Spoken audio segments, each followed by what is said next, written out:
In this video, we're going to go over a little tip in regards to the end of service, which is oftentimes for customer relations, people are giving us checks for payment. For payment, we're going to accept things like checks, electronic payments like Venmo, Zelle, etc. But most commonly, we work for elderly folks. They give us checks the majority of the time, in my experience.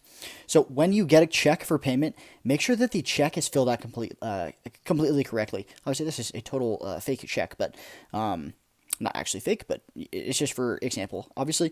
So here's the things you need to make sure of when you get a check for payment. Make sure that the name is correct. The business name is on the top. The written amount is below that. This service thing can be filled out, cannot be filled out. Sometimes people put like for window cleaning or for whatever the given service might be. The camera is really struggling right now.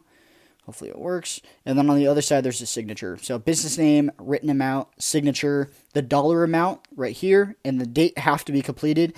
If the date is a prior year, prior date, after a period of time, like 6 months, the checks are no longer valid. So make sure it's the actual date, like the exact date of service. The dollar amount is written, the number in numerically, and then business name, accurate name. The written amount is written out here, $252, whatever it might say, and 0 cents out of 100.